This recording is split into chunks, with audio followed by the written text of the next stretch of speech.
ఎలా ఉంది చంద్రబాబు నాయుడు గారి అధికారంలోకి వచ్చి సుమారుగా ఒక సంవత్సర కాలం పూర్తవుతుంది కదా, పాలన ఎలా కొనసాగుతుంది అంటారు మీకు తెలిసినంత వరకు? ఏమీ బాగలేదు సార్. అసలు మా జగన్ అన్న ఉన్నప్పుడు అంటే చెప్పింది చెప్పినట్టుగా చేశాడు. ఈయన వచ్చాడే కానీ నేను అది చేస్తాను ఇది చేస్తాను ఏ ఒక్క పథకం ఏది కరెక్ట్గా అమలు చేయలేదు. పిల్లలకి అసలు ఒకరికి పడితే ఒకరికి పడలేదు. అమ్మ ఒడి అనేది అమ్మ ఏదో వందనం ఏదో పెట్టినారు, తల్లికి వందనం పెట్టేసినాడు క్లియర్గా ఇబ్బంది లేకుండా. ఇప్పుడు జగన్ అన్న వస్తాడని తెలిసినాక వచ్చి నిన్న రేట్లు పెట్టి రేట్లే శుద్ధం 2 రూపాయలు కూడా వచ్చి ఎత్తుకోకుండా ఉన్నారు మామిడికాయలు. జగన్ అన్న ఇప్పుడు పొలంనేరు వస్తాడని తెలుసుకున్నాక వచ్చి 10 రూపాయలు 12 రూపాయలు పెట్టి నిన్నే వచ్చి 200 రోడ్లు ఆడాడ అట్టే మండీల ముందర నిలబడి ఉన్నాయి. నైట్కి నైటే ఖాళీ చేసేసినారండి. అంటే ఆయన రాకుండా పోతే నువ్వేమీ చేయవు, ఆయన వస్తాడని తెలిస్తే అన్ని క్లియర్గా చేసి పెట్టుకుంటావు. ఏమంటారా మీరు? ఖచ్చితంగా 100%. జగన్మోహన్ రెడ్డి గారికి భయపడితే వీళ్ళు రెడ్ బుక్ చూసి వైసీపీ వాళ్ళు ఎందుకు భయపడతారు? అట్లా బుక్కులు చాలా చూసినాం మేము కూడా, చాలా చూసినాం. మరి ఏమో 2.0 అంటున్నాడు, సినిమా వేరేలా ఉంటుంది అంటున్నారు. పవన్ కళ్యాణ్ గారు చూస్తేనేమో మీరు అధికారంలోకి రావాలి కదా, అధికారంలోకి వచ్చినప్పుడు చూద్దాం మిమ్మల్ని రానివ్వమంటున్నారు కదా. చూపిస్తాం కదా, 29 చూపిస్తాం కదా. కొద్దిగా ఏమారినాం, ఎప్పుడు ఇంతకు ముందు ఏమారినాం, ఇంకా ఏమారం కదా.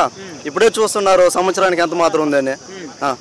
కిరాక్ ఆర్పి సీమరాజా పక్కాగా ఉంది, కిరాక్ ఆర్పి గాడికి పక్కాగా ఉంది. సినిమా అంటే మామూలు సినిమా కాదు అది. వాడు మాట్లాడే మాటలో పద్ధతి కాదు.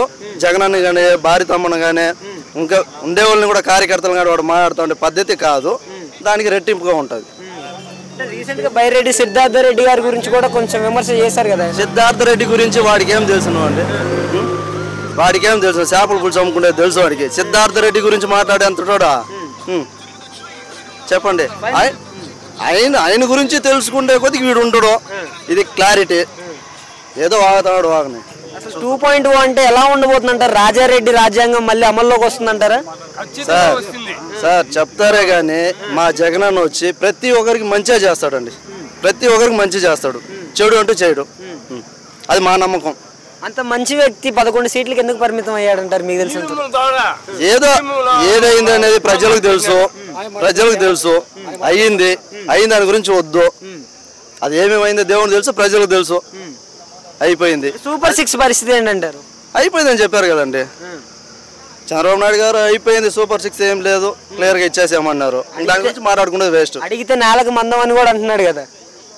లచ్చి చెప్తారు చెప్పేవాళ్ళు. అది వాళ్ళకు తెలుసు ఏమేమి చేసినారని, ప్రజలకు తెలుసు కదా. చూస్తారు 29లో వచ్చి. ఆగస్టు 15కి ఉచిత బస్సు కూడా అంటున్నారు కదా. పోతా ఉంది, హైవే రోడ్డు పైన పోతా ఉంది. ఏం అసలు ఇబ్బంది లేదు, పోతా ఉంది, వస్తా ఉంది. రైతు భరోసా 20,000 వస్తున్నాయా? మరి అది ఎవరికి పడింది లేదండి, ఎవరికి పడింది ఎవరికి పడలేదని మాకైతే మాత్రం తెలియదు. అదే ఎదుక్కోవాలా, చూసుకోవాలండి.